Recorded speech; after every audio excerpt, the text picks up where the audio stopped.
These are your notes for Unit 5, Day 4 of PreCalculus. If you would like to see your warm-up, review question, or any homework questions we covered in class today, please look at the finished notes.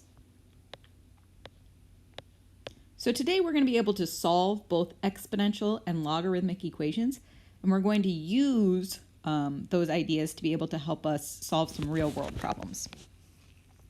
So solving logarithmic equations.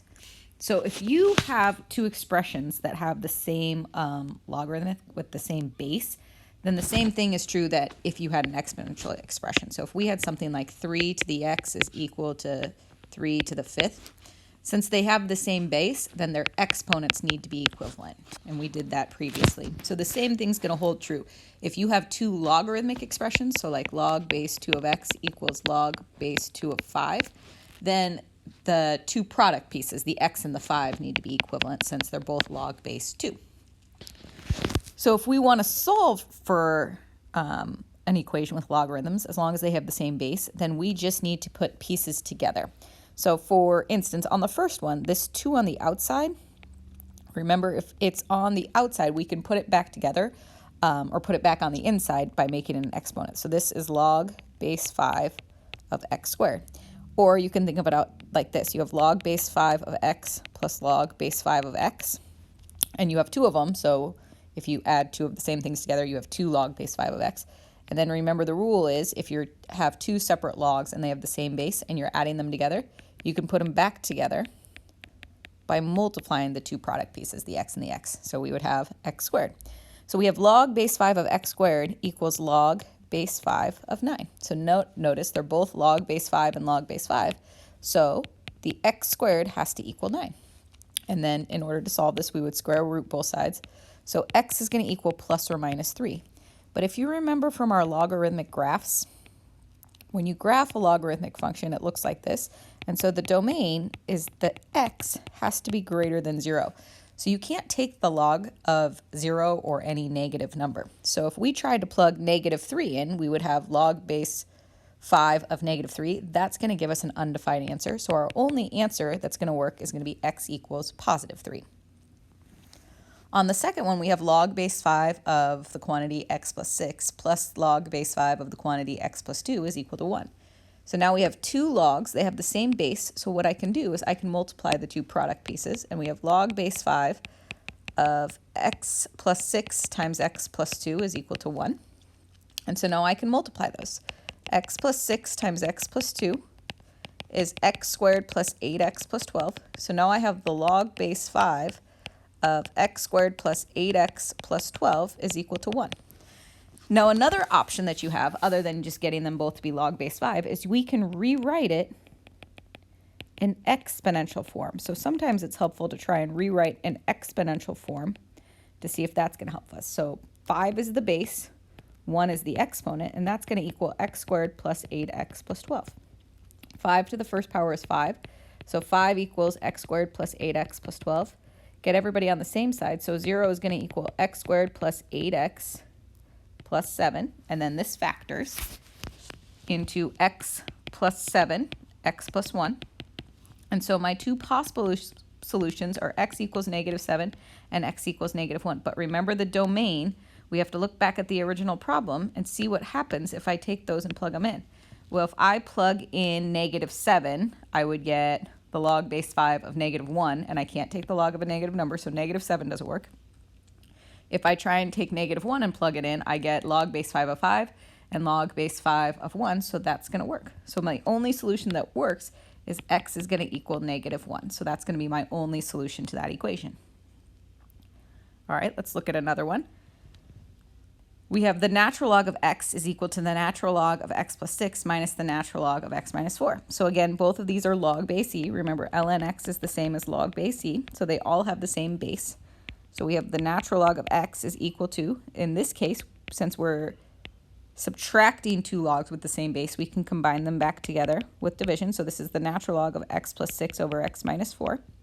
And now, since they're both the natural log and the natural log, or log base e and log base e, we can just set the two products equal together. So x is equal to x plus 6 over x minus 4. And then just as a side note, since we have a denominator, we have to remember that x can't equal 4. And then to solve this, we got to get x out of the denominator. So multiply both sides by x minus 4 and x minus 4. And I'm going to distribute here. So x squared minus 4x equals x plus 6. Get everybody on the same side. X squared minus 5x minus 6 equals 0. Factor x minus 6 times x plus 1. So my two possible solutions are x is equal to 6 and x equals -1. But again, remember, it's a logarithm problem, so we've got to go back and plug it into both or all of our log pieces. I can't plug in -1 because the natural log of -1 doesn't exist. If I plug in 6, all of the pieces would have positive logs, so my only solution that'll work is going to be x equals 6. Solving exponential equations. So now we have another way to solve exponential equations. We talked about this earlier in the unit when we talked about the change of base formula. So if I have 2 to the x is equal to 5, your first step is you want to get the exponential expression alone if possible. So you want to get the exponential expression alone if possible. And then you're going to want to rewrite it in logarithmic form. So you're going to want to try and rewrite in log form to solve. So we have 2 to the x is equal to 5. Well, in logarithmic form, this is log base 2 of 5 equals x. And that's going to be the exact solution. And then if we want an estimate, if we actually want to evaluate it and get a decimal answer, we would do log, so miscellaneous, the log of 5 divided by the log of 2. So remember, the base goes on the bottom. So log 5 divided by log 2, and we get x is going to be approximately 2.322. So this is my approximate answer. And then the log base 2 of 5 is the exact answer. On B, we need to get the logarithmic expression by itself first. So I'm going to divide both sides by 8. And so I have 3 to the x equals 5 over 8. And then we're going to write this in logarithmic form. So my base is 3. So log base 3 of 5/8 is equal to x. And again, that's my exact answer. And then if I want to do my approximate answer, we would do the log of 5 divided by 8 over log of the base, and the base is 3. And we would get x is approximately -0.428. So again, our exact answer is log base 3 of 5/8. My approximate answer is x is equal to -0.428. All right, what if they have different bases? Well, we can rewrite these so that we would rewrite it so it's one of them is in log form. So we would have log base 5. So I'm going to do it with this guy as the base. So log base 5 of the product is 3 to the 3x plus 2 is going to equal the exponent is x minus 2. So here's my base. This expression is the product. And here's the exponential expression for my base. And so now if I have a logarithmic expression and the logarithmic expression has an exponent on it, I can pull that expression to the front. So I have 3x plus 2 times the log base 5 of 3 is equal to x minus 2. And now I'm going to figure out what the log base 5 of 3 is so I can get a decimal approximation for that. So the log base 5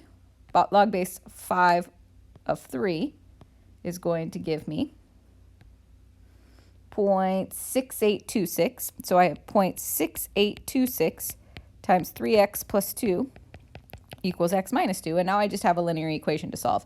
So I am going to multiply 3x by that. And I get 2.0478x plus 2 times that. And I get 1.365 equals x minus 2. I'm going to get all my x's on the same side. So I'm going to subtract 1x from both sides. And I get 1.0478x is going to equal, and then I'm going to do -2 minus 1.365. and I get negative 3.365. And then I'm going to divide both sides by 1.0478. Oops.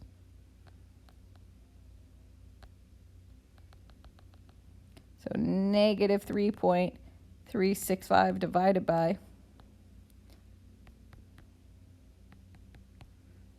1.0478.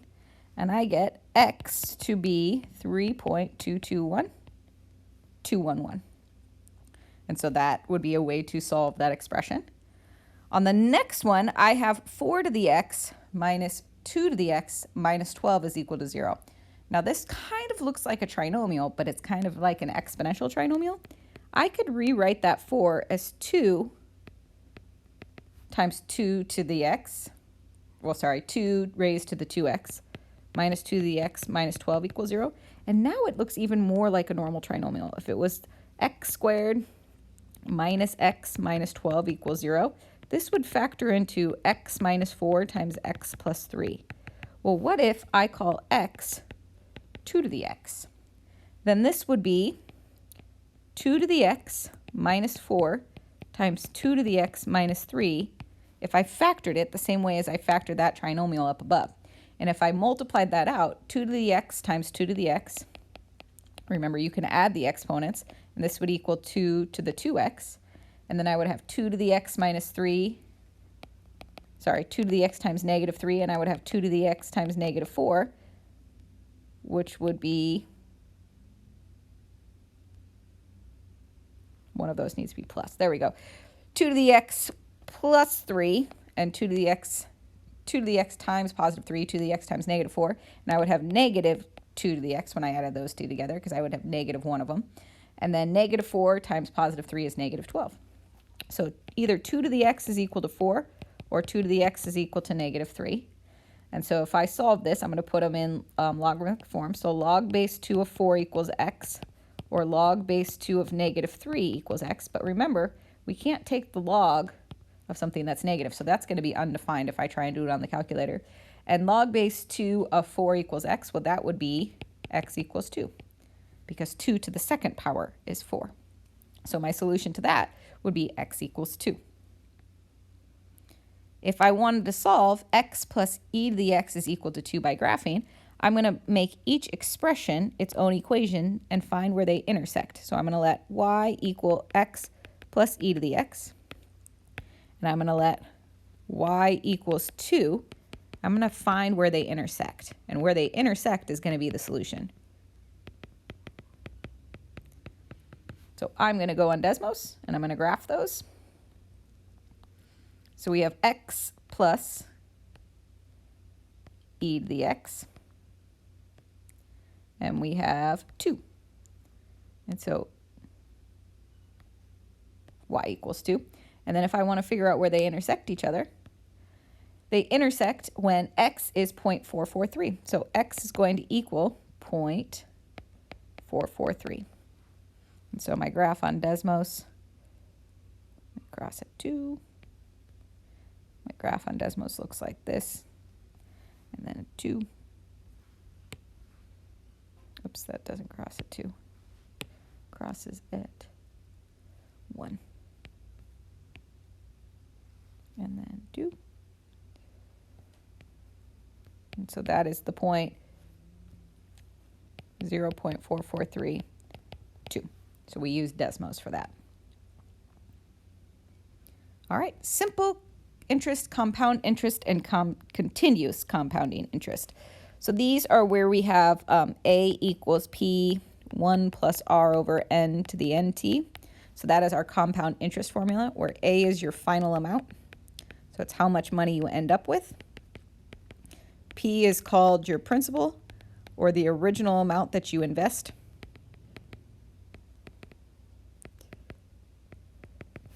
R is your interest rate.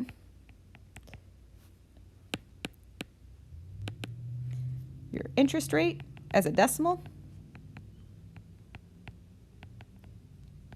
And N is the number of times it's compounded per year.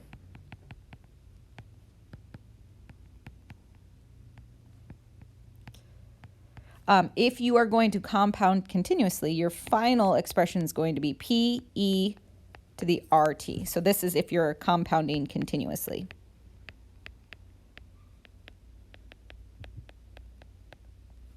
So investing $1,000 at an annual rate of 10% compounded annually, semi-annually, quarterly, monthly, and daily will yield the following amounts after 1 year. So our final amount is going to be the original investment, which is $1,000, and then 1 plus the interest rate, 10% as a decimal is 0.1, divided by how many times it's compounded.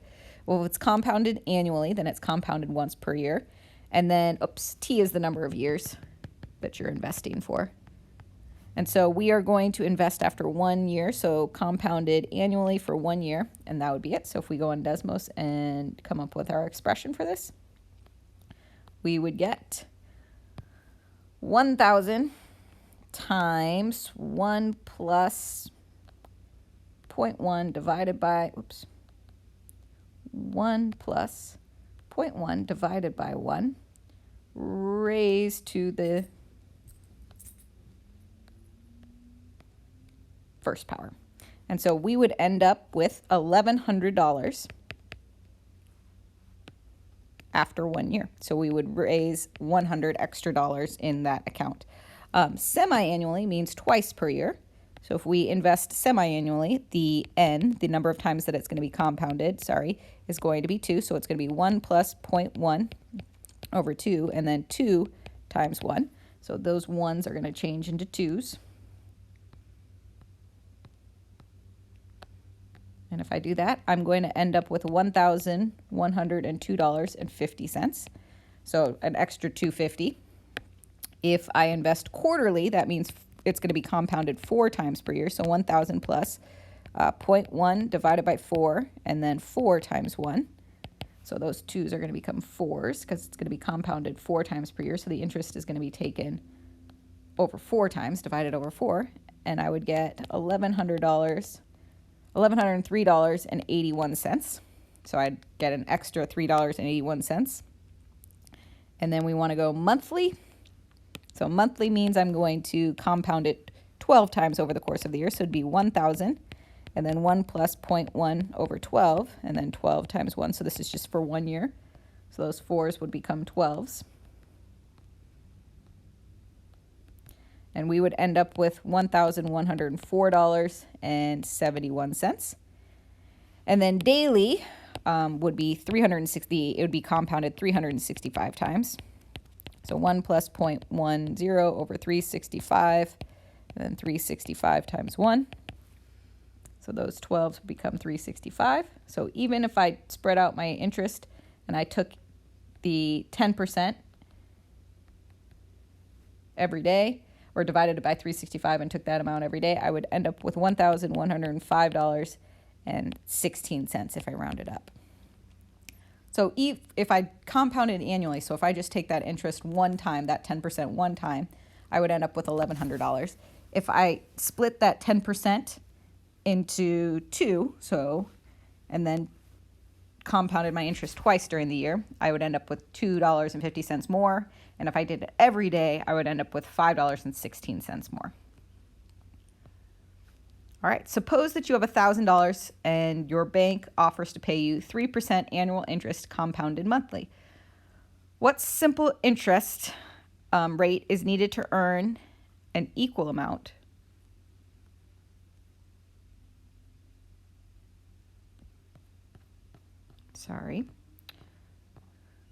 What simple interest rate is needed to earn an equal amount after 1 year? To answer this question, first determine the value after 1 year of the 1,000 investment that earns 3% compounded monthly. So we have 1,000. So let's figure out if we took the bank's offer. We're going to invest $1,000 and it's going to earn 3% interest, so 0.03. Yeah, that was 10%. And it's going to be compounded monthly to earn. So we're going to do it for 1 year. So let's figure out how much money we would end up with after 1 year. So we're going to take 1,000 times 1 plus 0.03 divided by 12. raised to the 12 times 1, so 12, we'd end up with $1,030.42. Simple interest is basically if you're going to compound annually. So our simple interest formula would just be P1 plus R to the T. So that's going to be our simple interest formula. It's basically if you're compounding annually. So I want to end up, my final amount, I want to be $1,030.42. I know that I'm going to start with $1,000. And then I want to know what simple interest, so what interest rate do I need in order to end up with $1,030.42. That's not going to be compounded monthly. So this is going to be 1 plus R, and then I'm going to invest for 1 year. So I need to solve this equation for R. So I need to get the R by itself. So I'm going to divide both sides by 1,000.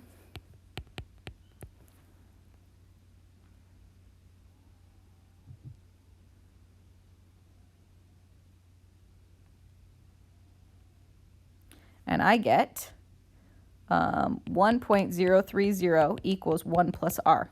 And then if I R to the first power, which is just 1 plus R to the first power, which is just 1 plus R. So it's going to be 1.030 equals 1 plus R. Subtract 1 from both sides, and I get 0.030 equals R. So R is going to be 3%. So basically, I need to have the same amount of interest that I thought, well, I guess I rounded a little bit. So if we don't round on this answer right here, it's going to be a little bit more than 3%, as you can see on my Desmos graph. So it's going to be 1.0304159. And so it's going to be, if I subtract 1 from both sides, it's going to be 0.030419, or 3.04159%. So that would be the interest rate that I would need without rounding. Suppose you want to buy a 5-year certificate of deposit, which is a CD. You visit 3 banks to determine their CD rates. American Express offers you a 2.15 annual interest compounded monthly. First Internet Bank offers you 2.2% compounded quarterly, and Discover offers you 2.12 compounded daily. Determine which bank is offering the best deal. So why don't you guys try that on your own, and then you guys can, using the same formulas that we were using on our previous problems, see which one's the best deal, and you can check your answer against the finished notes from class today. All right. What interest rate compounded annually is needed in order to double an investment in 5 years? It doesn't tell you how much you're going to invest. So we get to pick how much we want to invest. So let's say we just want to invest $500. So we're going to invest $500 and we want it to double. So for it to double, I need to end up with $1,000. So I want to start with 500 and end up with 1,000. And I'm going to compound it annually. So it's 1 plus the interest rate over 1. And then I'm going to invest for 5 years. So compounded annually would be 1 for N, and then T is 5.